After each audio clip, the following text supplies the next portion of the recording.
I feel great because I've had options to go to other countries, and I feel great here in Spain. I'm very, very comfortable, and the people here have been great to me in all the years. Actually, this is going to be my 5th year here because my first year I started off in Lugo, in Galicia. So I'm very happy to be here in Spain, and I've made my career here in Spain, so it's given me a great opportunity here.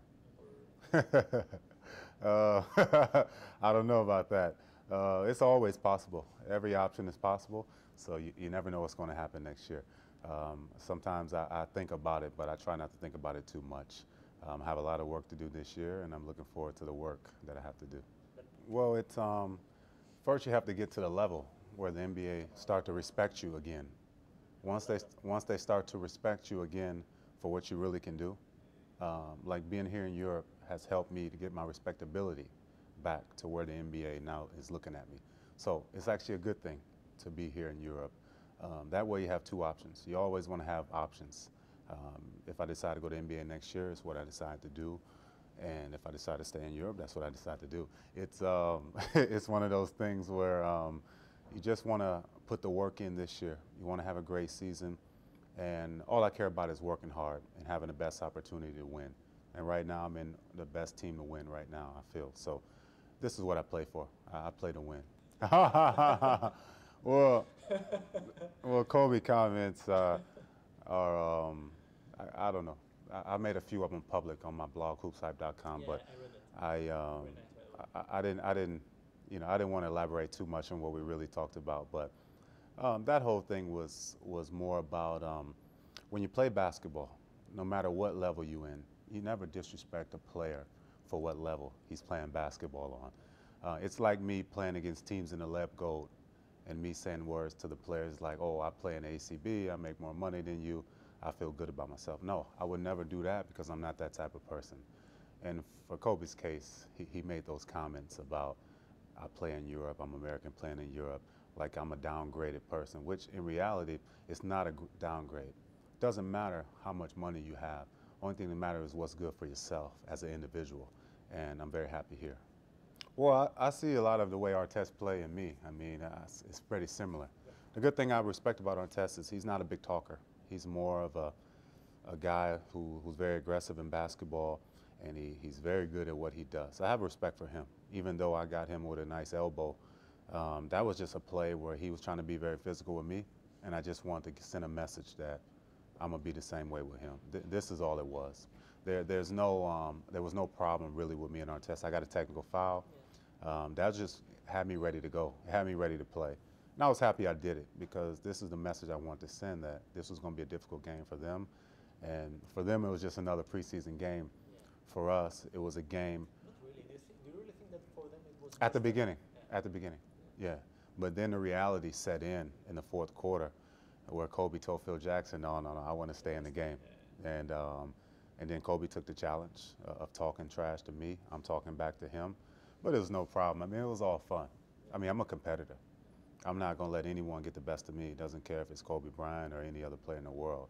I'm going to do what I do and be the competitor I am. And we came out on top, and I was happy about that. The more important thing for me is the competition, is to compete against the best in the world and to be able to stand your ground. This is the most important thing to me. No, you know why they were saying that? Because every time Kobe missed a shot, I was like, let him shoot. Okay. So what happened is I kept saying that to the bench. Say hola. So I kept saying to him, let him shoot. He's 2 for 15. Let him shoot. Let him shoot. So then I missed one shot. So all the bench was like, hey, let him shoot. Let him shoot. So it's kind of like a grudge match, kind of like a fun thing. You know, we was talking back and forth, and I mean, I had fun doing that. I haven't played against an NBA team in a long time, so I had fun with that. No, not scary at all. You know, the thing is, when I'm on a basketball court, I could be playing against my best friend. He'll tell you. I have no friends on the basketball court because basketball is my passion. It's my life. It's what I fight for. And when I play basketball, I have a feeling that somebody's competing against me. They're trying to take away everything I've ever built for my career. This is my thinking. So when I'm thinking those things, it really makes me rise up to the occasion and compete against the other person.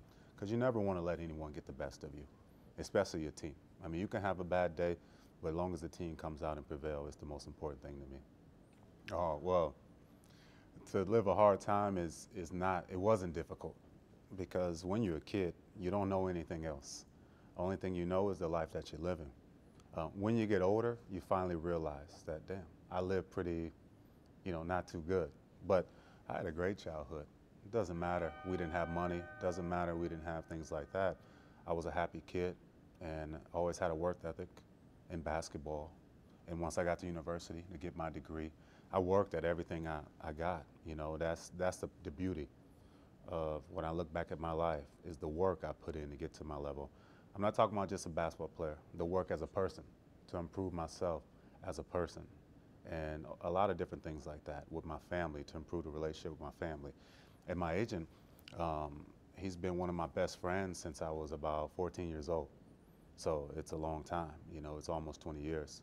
He's been my best friend. So we've gone back and forth with competition on the basketball court because we played on the same high school team.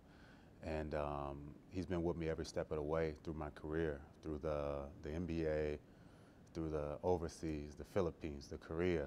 Yeah, I've been everywhere in the world. I'm a global star. So, no, it's funny to look back at the story. But he's been there every step of the way. That's why I made him my agent, because he knows my best interests. I never had any problems with any agents, but I decided to make him my agent because he has my best interests. And he doesn't need anything from me. Everything he does is in my best interest because we've been doing the same things that we do since we was 14 years old. Yeah, yeah. Well, anytime you have success, I mean, we talk about the Los Angeles Lakers. They can understand what we're going through because they repeated. Hardest thing in basketball is to repeat as champs. Everybody knows that. Los Angeles Lakers did it when they had Magic Johnson, James Worthy, and those guys back in the 90s. So the hardest thing is to repeat. So this is going to be a very difficult role for us. But with the team and the coaching staff we have, we can do it. There's no doubt about it. We can do it. But we have to be willing to put the work in and be unselfish like we were last year and understand our role on this team. I think having Xavi Pascual, for me, I say this every time I speak on an interview about Xavi, he understands players and he understands how to coach the type of players we have. That's why everything works out for us. Our system works, our offense and our defense work because of the coach. He really makes everything work. He understands players. He understands when you need more time to play, when you need less time to play. And this is the biggest difference in the world, is no one in our locker room can say anything bad about our coach, and everybody likes him. You rarely find any team that they all like to coach, and this is one of the teams we all like to coach. Of course he's going to say that. He's catalong, he's muy tranquilo. He's relaxed, and he's very humble. He's very humble. If you look at his success he's had with the EuroLeague championships, the Copa del Rey's, the Super Copas, the ACB, the Liga. I mean, he's won everything, and in his 30s.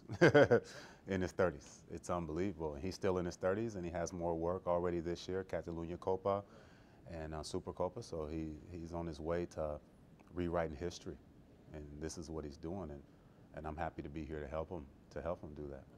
We lost. That's all I can say. We lost every game in the fourth quarter, the last few minutes. Something we just didn't do. We didn't feel bad about ourselves, and we just lost the game. Sometimes you have no explanation for what happened, and this is one of those cases where we got outplayed in the last few minutes of every fourth quarter, something that we've never done the whole season. And the last few minutes, it was our mistakes. We made the mistakes, and hey, we lost. We had to give our hats off to Caja Borda because they won. They beat us. Okay. Okay. Thank you. I would like to continue, but Yeah, man. I can't. we have to go to do that for all 33. No problem. 33? Thank you very When much. you want to play the interview? Thank you very much. On Thursday, probably. Okay, I'm gonna see it. Okay. You can give me a tape? That I want to put on my website. I have my website. Okay, good. I want to put on. I send it to you all through link. Okay. Okay, nice to meet you. Okay, you too. Thank you Okay. very much. Okay, no problem. All right, take care, man. Good to meet you. Bye-bye. Ciao. Take care. Ciao. Ciao.